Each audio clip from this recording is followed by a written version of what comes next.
joined by eminent guests, eminent speakers, eminent leaders from the higher education spectrum. Let me first welcome Professor Sudhir Jain, Director, IIT Gandhinagar. We welcome Professor Jain. Thanks for joining us in the inaugural of Higher EdTech Innovation Conclave. Thank you, Mr. Kusami. Thank you. The topic of this inaugural session is role of government in fast forwarding the changes for future education. I think a center of excellence like IIT Gandhinagar will have a vision for the same. So over to you, Professor Sudhir Jain, Director, IIT Gandhinagar. He'll be delivering the keynote address in the inaugural of 3-day APAC Higher EdTech Innovation Conclave. Over to you, Professor Jain. Thank you, Mr. Goswami. Thank you to the organizing group for giving me this opportunity to share my views. Good morning, ladies and gentlemen. Delighted to share some of my views. Let me start out by asking what is education, how I see education, and how I propose that we look at education. To me, the education is about changing the person for better. It is about making a person better. Better in whatever way. You can define how you want to define better, but I think there can not be any debate that we want the person to become better. It is not, in my opinion, about making the person know more.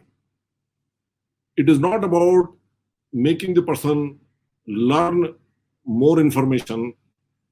It is not also only about skills. It is about becoming a better person. To me, education is not about books and examinations. To me, education is about life. And life, of course, will include the books. Life would also include the knowledge, the information, the perception, the skill. But life is much more than books and examinations and information. That's, to me, the education. Why I say so with great conviction. Let me share with you that I started IIT Gandhinagar practically from scratch. In 2009, there were no staff. There were maybe half a dozen faculty when I came to IIT Gandhinagar. And I have built IIT Gandhinagar from scratch. I have recruited lots of people. I have recruited lots of faculty. I have recruited the accounts people. I have recruited the administration people. I have recruited the engineers, the librarians, the registrar. I have recruited lots of people. And what do I look for when I recruit somebody?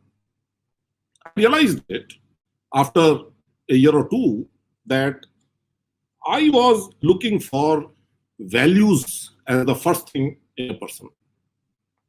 Does this person likely to remain honest? Can he be trusted?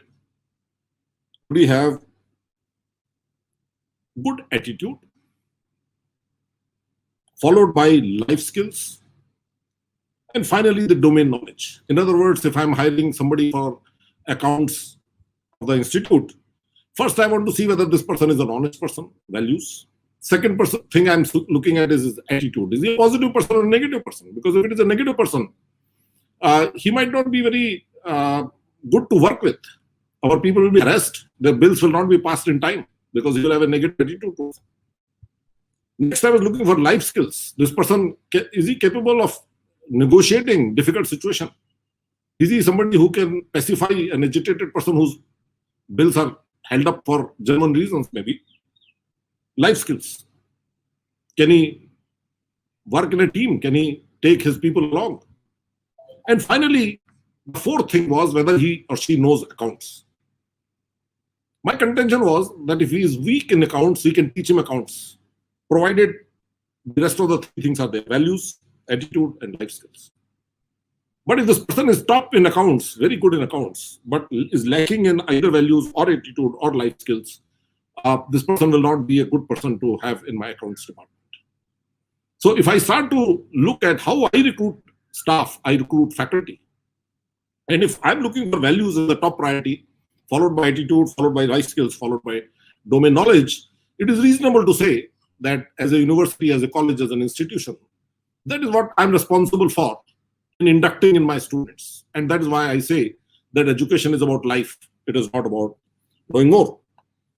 If that be so, where do we stand in education? My contention is that I have not met any politician, bureaucrat, educational leader in our country who could, with a straight face, tell me that India has done well in education. India is doing extremely well in education. Or who could tell me that between this year, there was a 10-year period in which India was really making great progress in education. We have expanded education. We have created a lot of universities, lots of colleges, lots of institutions. But are average Indian children, Indian youth getting better educated? I'm not sure if I have heard anybody say in any seminar, any workshop, any meeting that is so. So there is a problem. And I think this is a very complex problem. I don't think this can be debated and discussed in a very short discussion of this kind. But let me say that one of the biggest handicap in solving the problem of education in our country is that we trivialize education. We make education look very simple, and rightly so, because I would never tell an army officer how to fight a war. I will never tell a police officer how to detect a crime. I will never tell a bureaucrat how to run the government. I will never tell a politician how to win an election. But they all will come and tell me how to run a college, because they all have been students of a college. And they have a view on the college, which is fine. They should have, absolutely. But the unfortunate problem is that I tend to look at people with power and money with so much respect that I start to look at their view on education as a very, very valid view, very, very right view on education. And I think that has been a big problem. We educationists have to introspect and see what to us is education. And we have to inculcate that kind of thinking, not only in our own community of educationists and students and teachers, but also beyond us. We need to tell people that that is how education works. And to my mind, the education starts from values. If you do not appoint a vice chancellor on merit, there is no way you should expect that vice chancellor to appoint the teachers on merit. And this teacher who has not been appointed on merit, we cannot expect that teacher will deal with the students on merit. And the students are not being dealt with on merit. You cannot expect to be preparing your citizens for future. If I'm sitting in a vice chancellor's selection committee, and I sometimes do, and if I get a phone call for somebody saying that, please, consider this person is a very good, please see that he gets selected or something, I immediately get an impression that this person is the most unsuitable person to become a vice chancellor, because if he or she can make somebody make a phone call, chances are that based on a phone call, he or she will start to appoint faculty. Based on somebody's phone call, he or she will start to interfere in the admissions. He or she will start to look at the students and evaluate them based on the phone calls. I think the second very, very important thing that education starts with is trust. We need to trust our people more. We need to trust ourselves more. The way the Indian universities systems are run today, they're entirely based on distrust. One does not trust the vice chancellor to make appointments. One does not trust the faculty to do the examinations or the student admissions.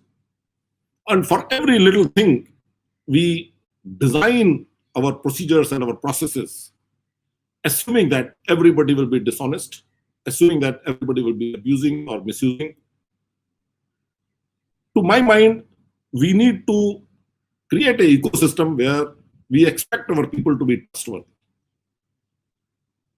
I have often said that people become how they are treated.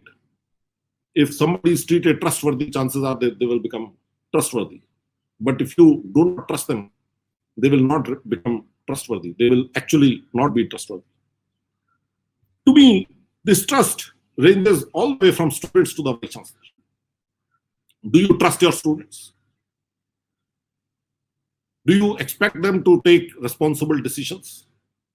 Or do you micromanage them? Do you tell a 20-year-old adult student in a college how he or she should make sure that he does this or that, or you let them take decisions and be responsible for their decisions. I dare to say that at IIT Gandhinagar, we have built a community, we have built an environment based on that trust. And we find that it works extremely well.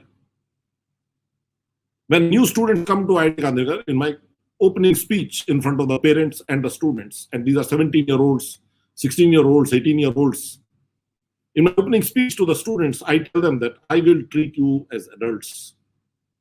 Because many of you are already 18 years, and rest of you will become 18 years very soon before you graduate from IIT Gandhinagar. And as per Indian banks, after 18, your parents cannot sign your papers. You are an adult. And my contention to them is in my speech that I will trust you, but I will hold you accountable. You'll be responsible for your actions. It means I will not tell you to come to the class.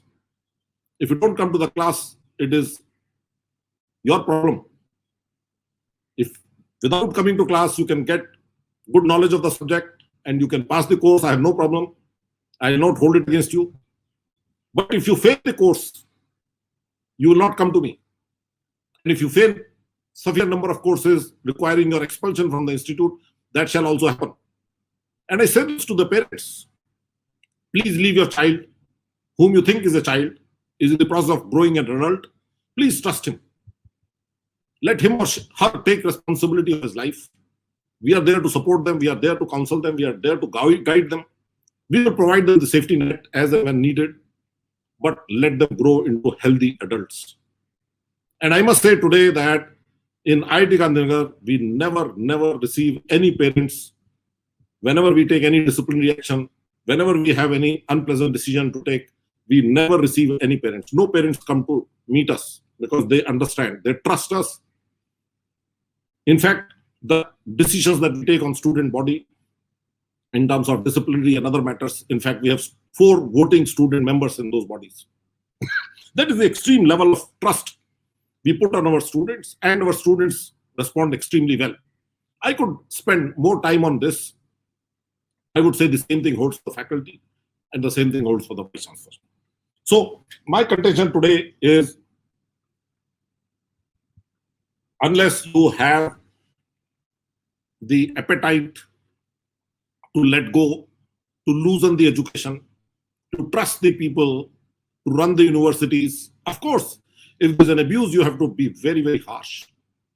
And in IIT Gandhinagar, perhaps we are more harsh than many of our peers in terms of handling any abuse of the trust, whether it is cheating in the exams, whether it is cheating in the homework assignment, whether it is misbehavior with fellow students. We are quite tough on that.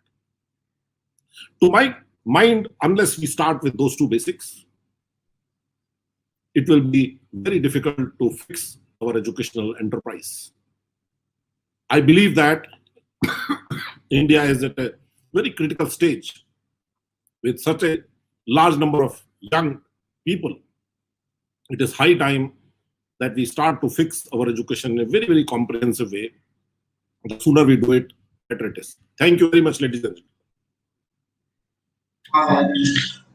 Thank you so much. Thank you so much, Professor Sudhir Jain, Director IIT Gandhinagar, for sharing with us his thoughts on the overall aspect of imparting education to the students and what is the vision of his life and what should be the mantra for success in the higher education sphere.